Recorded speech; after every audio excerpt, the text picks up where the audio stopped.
Let's talk quickly about high concept. What does that mean? Well, you will generally get a different meaning or a different definition from the number of different people that you ask the question to. Everybody has a different definition of high concept. It's one of those things where it's like I know it when I see it type of thing. If you were asking me what high concept means, on one hand, you have your story concept, and on the other hand, you have the plot or the narrative of the story, right? You have the concept, you have the narrative. Two different things.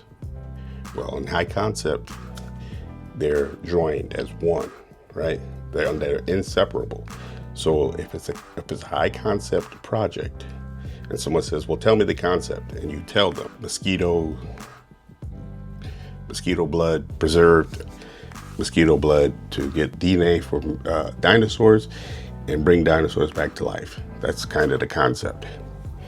But by telling you that, you also, in your mind, can picture what the story is. Dinosaurs, real dinosaurs come to life, and you know where that story's going.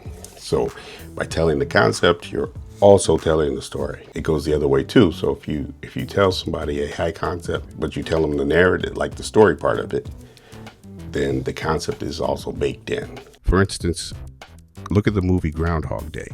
If we explain the concept where a man lives the same day over and over until he gets it right, then we automatically explain the basic story as well.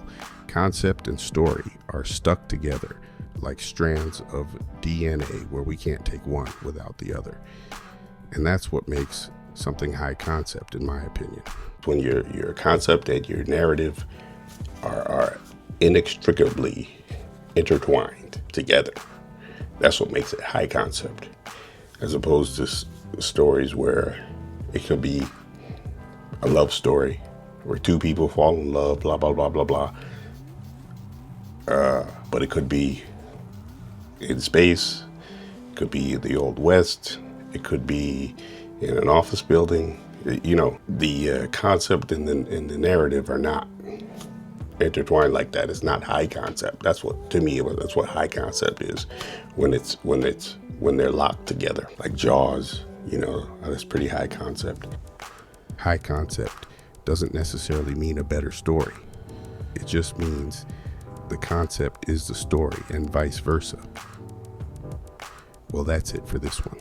Please subscribe for free over on Substack at storyray.com. And I'll see you in the next one.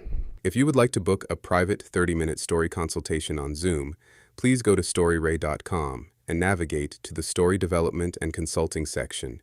Use the promo code COIN15 for 15% off for a limited time.